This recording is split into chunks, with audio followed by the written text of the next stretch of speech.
স্কিনে স্টিম নিলে স্কিনের ব্লাড সার্কুলেশন বাড়ে, আর তার ফলে তারপরে যে আমরা স্কিনে অ্যাপ্লাই করি জিনিসগুলো সেগুলো খুব ভালোভাবে অ্যাবজর্ব হয় এবং তার বেনিফিটটা আরও দ্বিগুণভাবে পাওয়া যায়। আর আজকে আমি স্কিন কেয়ারের জন্য ব্যবহার করছি আলু। অর্ধেক আলুকে ছুলে ভালো করে ধুয়ে স্ম্যাশ করে নিয়েছি এবং সেখান থেকে কিছুটা পরিমাণ আলুর স্ম্যাশ করা আলু নিয়ে তার মধ্যে চালের গুঁড়ো মিশিয়ে স্কিনটাকে আমি স্ক্রাবিং করে নিচ্ছি।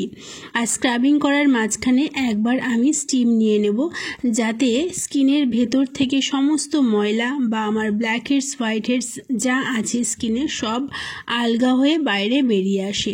এই শীতকালে কিন্তু স্টিম নেওয়াটা ভীষণ উপকারী হবে। তাছাড়া যাদের ব্রণ হওয়ার সম্ভাবনা আছে তারা সপ্তাহে একদিন অবশ্যই স্টিম নিও, তাহলে ব্রণ হওয়ার প্রবণতাটা একটু কমবে আস্তে আস্তে, তবে সেটা নিয়মিত করতে হবে। এইবার আমরা আজকে একটা পোটাটো ফেস প্যাক, যেটা ইনস্ট্যান্ট মুখে গ্লো আনবে এবং মুখে কালো দাগ ছোপ কমিয়ে দেবে।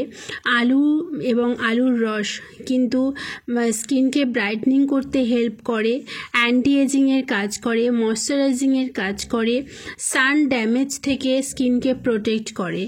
কিন্তু এই পোটাটো ফেস প্যাকটা তৈরি করব কি করে? একটা অর্ধেক আলুকে ভালো করে ছুলে ধুয়ে স্ম্যাশ করে পুরো স্ম্যাশ আলুটাই নিয়ে নেব। তার মধ্যে নেব হাফ চামচ বেসন, হাফ চামচ টক দই এবং 1 চিমটে হলুদ। আর আমি অ্যাপ্লাই করার আগে দেখেই নিলে এর মধ্যে আমি ইউজ করেছি হচ্ছে একটুখানি ওই জিনিসটার নামই ভুলে যাই, গ্লিসারিন কিন্তু স্কিনকে কি বলবো মোলায়েম রাখতে সাহায্য করে। এই শীতকালে যা ফেস প্যাকই তোমরা ইউজ করবে একটুখানি তার মধ্যে হাফ চামচ বা কয়েক ফোঁটা গ্লিসারিন ইউজ করবে, ঠিক আছে? এবারে আমি ফেস প্যাকটা পুরো মুখে লাগিয়ে রেখে 15 মিনিট অপেক্ষা করেছি। তারপরে ভেজা টিস্যু দিয়ে স্কিনটাকে ভালো করে ক্লিন করে নিলাম। ওই যেই জলটা স্টিম নিয়েছি যেই জলটা দিয়ে, সেই জলটার মধ্যেই টাওয়ালটাকে চুবিয়ে চুবিয়ে মুছে নিয়েছি। আরেকটা কথা বলি, স্টিম যখন নেবে তার সঙ্গে সঙ্গেই কিন্তু ঠান্ডা জলে মুখ ধোবে না বা ঠান্ডা জল ফেসে ইউজ করবে না। একবার গরম জল, একবার ঠান্ডা জল, একবার গরম জল, এরকম করলে কিন্তু স্কিনের পক্ষে ওটা ভালো নয়, ঠিক আছে? যখন গরম জল ইউজ করবে তখন গরম জলই ইউজ করবে। আবার এমন গরম জল ইউজ করো না যাতে স্কিন হয়ে যায়। আমি যেমন স্টিম নেওয়ার পর অনেকক্ষণ ধরে এইসব ম্যাসাজ করছি, তো জলটা মোটামুটি অনেকটা ঠান্ডা হয়ে গেছে, সেই কষকষে গরমটা নেই, উষ্ণ গরম হয়ে গেছে।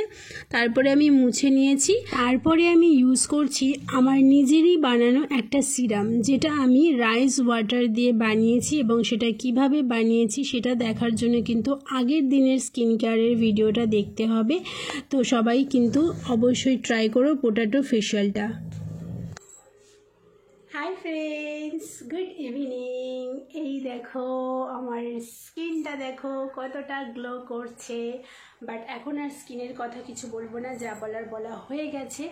এখন আমি যাব রান্নাঘরে রাতের খাবার করতে। কি রান্না করব আর বর আসা অবধি, রাতে ঘুমোতে যাওয়া অবধি বাকি রুটিনটাও তোমাদের সাথে শেয়ার করতে চলেছি, দেখতে থাকো। তবে তার আগে আমি কিছু কথা বলবো, সেটা হচ্ছে তোমরা তো যারা পুরনো ভিউয়ার্স আছো আমরা জানো যে আমি প্রায় 3.5 বছর ধরে আমি ইউটিউবে কিছু একটা করার জন্য চেষ্টা করছি।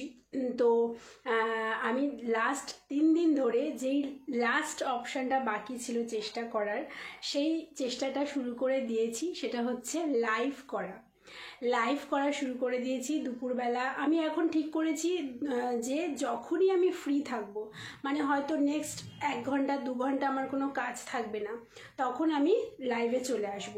তো লাইভে আসলে কি হয় না, অনেক তাড়াতাড়ি চ্যানেলটা গ্রো করবে হয়তো। যাই হোক, এতদিন তো কোনো না কোনো আশাতে করছিলাম। তো এই লাস্ট অপশানটা বাকি ছিল, সেই অপশানটাও আমি চেষ্টা করা থেকে নিজেকে মানে বিরত রাখলাম না, সেই চেষ্টাটাও চালানো শুরু করেছি। তো যারা আমার ভিউয়ার্সরা আছো তাদেরকে বলবো যে আমি মেনলি দুপুরবেলা করে আসছি লাইভে। লাস্ট আজকে নিয়ে 3 দিন এসেছিলাম, তোমরা হয়তো অনেকে জানো না, তাই জন্য তোমাদের জানানোর জন্য এই কথাটা বললাম। দুপুরবেলা করে লাইভে আসছি, আর সন্ধ্যেবেলা যদি সময় পাই, যদি রান্নাঘরে কিছু কাজ থাকে তাহলে তো আর সম্ভব না, আর যদি কাজ করে সেরে যদি আসতে পারি তাহলে তো আসবই। তো তোমরা যারা আমার সাথে একদম ডাইরেক্ট মানে কি বলবো কনভারসেশন করতে চাও থ্রু মাই লাইফ, সো তোমরা দুপুরবেলা আর সন্ধ্যাবেলা আমাকে জয়েন করতে পারো। তার জন্য কিন্তু চ্যানেলটা যারা এখনও সাবস্ক্রাইব করোনি, চ্যানেলটা সাবস্ক্রাইব করে রাখতে হবে। তাহলে আমি যখনই আর সাবস্ক্রাইব করলে কিন্তু শুধু হবে না, সাবস্ক্রাইব করে কিন্তু পাশে থাকা দেখবে একটা ঘন্টার চিহ্ন আছে, বেল বাটনটা প্রেস করে অল বাটনে ক্লিক করে রাখবে। তাহলে আমি অল বাটনে ক্লিক করলে কি হবে না, আমি যখনই মিনি ব্লগ বা শর্টস বা ব্লগ বা লাইভ যাই আমি আপলোড করি না কেন, তাহলে তোমাদের কাছে নোটিফিকেশান চলে যাবে, বুঝেছো? তো সেটা তোমাদেরকে জাস্ট জানিয়ে দিলাম। আমার অনেক বন্ধুরাও আমার ব্লগ দেখে, তো তাদের কাছে হয়তো খবরটা এখনও পৌঁছয়নি, বা আমি 3 দিন ধরে যে লাইভ করছি তাদের কাছে নোটিফিকেশান যায়নি। তো সেই কারণে এই ছোট্ট ইনফরমেশনটা তোমাদের জানিয়ে দিলাম। আমার যত বন্ধুরা আছো আমার এই চ্যানেলে, তারা কিন্তু একদম মানে কি বলবো, একটু সজাগ থেকো। যদি ভালো লাগে তো লাইভটা যখন দেখতে পারবে তাহলে জয়েন করো, ঠিক আছে? তাহলে চলো এখন যাই। সকাল থেকে ভাবছিলাম কি রান্না করব। সকালবেলাটা মোটামুটি যা ছিল হয়ে গেছে। বাড়িতে সেরকম কেউ ছিল না, দীপও ছিল না, শাশুড়িও ছিল না, ছিলাম শ্বশুর আর আমি। যা কিছু তরকারি ভাত ছিল আমাদের দুজনের হয়ে গেছে, তবে হ্যাঁ একটু ডাল করেছিলাম। তাই সন্ধ্যে থেকে ভাবতে কি করব ভাবলাম না খিচুড়িই বসিয়ে দিই। আর খিচুড়ির রেসিপি তো তোমাদের অনেকবার দেখেছি, তবু আজকে অনেক দিন বাদে একটু রেসিপি দেখানোর ইচ্ছে হলো। কিছুই না, জিরে তেজপাতা ফোড়ন দিয়ে আদা কাঁচা লঙ্কা টমেটো পেস্ট করে সেটাকে ভালো মতন কষিয়ে নিয়ে ধুয়ে রাখা জল ঝরিয়ে রাখা চাল ডাল দিয়ে দিলাম।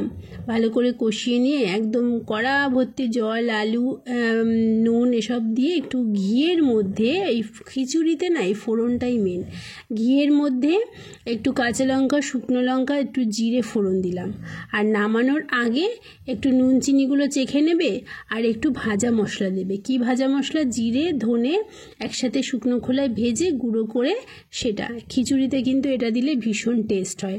আর সাথে কি খাবো, ডিম টিম কিছুই নেই, বেগুন ছিল একটা বিগ সাইজের, সেই বেগুনটাই ভেজে নিলাম। সাদা তেল নেই, সাদা তেল থাকলে বেগুনই ভাজতাম। আর রান্না করতেই শ্বশুরমশাইয়ের খাওয়ার সময় হয়ে গেছে, তাই ভাবলাম শ্বশুরমশাইকে খেতে দিয়েও দেওয়া। শ্বশুরমশাই মাঝখানে একবার আওয়াজও দিয়েছে যে বৌমা তোমার হয়ে গেলে আমাকে দিয়ে দিও। তো শ্বশুরমশাইকে খেতে দেবো, তারপরে একটুখানি বরের জন্য অপেক্ষা করব। বর এখনও আসার সময় হয়নি, কিছুক্ষণের মধ্যেই হয়ে যাবে। এই যে বর এখন খাচ্ছে। মাঝখানে অনেকটা সময় একটুখানি চুপচাপ বসেছিলাম, তার কারণ হচ্ছে স্কিন কেয়ারটা করেছি তো। আর স্কিন কেয়ার করে না চেষ্টা করবে একটু রিল্যাক্স থাকার আধা ঘন্টা, তো আমি সেটাই আধা ঘন্টা রিল্যাক্স করছিলাম। তারপরে এই যে বসেছি খিচুড়ি বেগুন ভাজা নিয়ে। খিচুড়িটা বর বলল তো খুব ভালো হয়েছে। বর আমার হাতের খিচুড়ি খেতে খুব ভালো লাগে, আর আমার বর না এরকম শুকনো খিচুড়ি খেতে ভালোবাসে, পাতলা খিচুড়ি খেতে ভালোবাসে না। আমার বরও না আমিও না। তো যাই হোক, খিচুড়ি আমি যদিও বা খুব একটা ভালোবাসি না, যদি খুব ভালো হয় তবে ভালোবাসি। আজকের খিচুড়িটা ভালো হয়েছে। আর গত আরেক দিন না খিচুড়ি করেছিলাম, মোটামুটি 15 দিন আগে মতন, একদম বাজে হয়েছিল। আমি দেখেছি ও একটু বেশি পরিমাণ হয়ে গেলেই না তখন আমার হাতের মানে খাবার বাজে হয়ে যায়। আগের দিন যেমন পোলাও রান্না করেছিলাম, অন্যান্য সময় পোলাও কত ভালো হয় আমার, কিন্তু সেদিন পোলাওটা ভালো হয়নি। তো যাই হোক, খাই একটু শান্তি মতন রিল্যাক্স করে খাই, তারপরে তোমাদেরকে টাটা বলতে আসছি। এই যে আবারও কিছুক্ষণ বসে আমি শুধু আমার স্কিনটাকে দেখছি, জানো কি সুন্দর। মানে আমি কিন্তু শুধু মানে কিছুই মাখিনি, শুধু ওই সিরামটা মেখেছি, পুরো স্কিনটা চকচক করছে। যাই হোক, আর বকবক করবো না। Tata bye bye, good night. অবশ্যই লাইক শেয়ার সাবস্ক্রাইব করো, ভালো থেকো, টাটা।